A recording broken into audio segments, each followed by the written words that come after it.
কিছু কিছু মানুষ আছে যাদের নাকি বেগুন দেখলেই গায়ে আগুন লাগে। আমার আজকের এই ভিডিওটা তাদের জন্য। তার আগে বলে রাখি, যেদিন এই রান্নাটা করবেন সেদিন ভাতের চাল কিছুটা বাড়িয়ে দিন, নয়তো ভাতের হাঁড়ি নিয়ে কাড়াকাড়ি লাগলে আমাকে আবার দোষ দিয়েন না। আসসালামু আলাইকুম। প্রথমে 2টা বেগুন গোল গোল করে কেটে ধুয়ে লবণ, হলুদ, মরিচের গুঁড়ো দিয়ে মাখিয়ে 15 মিনিট রেখে দিয়েছি। তারপর প্যানে তেল গরম করে বেগুনগুলো খুব ভালোভাবে ভেজে নিয়েছি। বেগুনগুলো খুব ভালোভাবে ভাজতে হবে। সাধারণ যেভাবে ভাজাভাজি করি তার চেয়ে একটু বেশি ভাজতে হবে।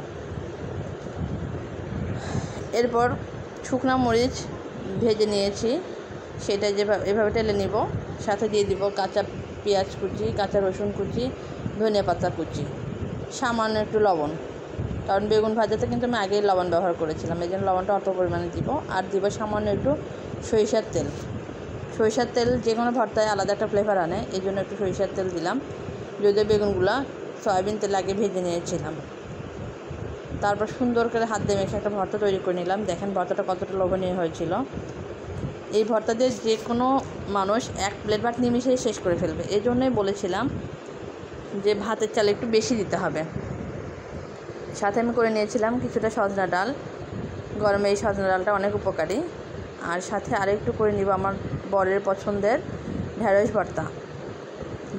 ঢেঁড়সটা জাস্ট সেদ্ধ করে নিয়ে কাঁচা পেঁয়াজ, কাঁচা মরিচ, লবণ, সামান্য সরিষার তেল দিয়ে চটকে একটা ভর্তা তৈরি করে নিয়েছি। এই ভর্তাটা অনেকটা মজা লাগে, একটু ট্রাই করে দেখতে পারেন আপনারা চাইলে, খারাপ লাগবে না। সাথে করে নিয়েছিলাম টমেটোর চাটনি, আর ছিল দুপুরে বেঁচে যাওয়া তরকারি।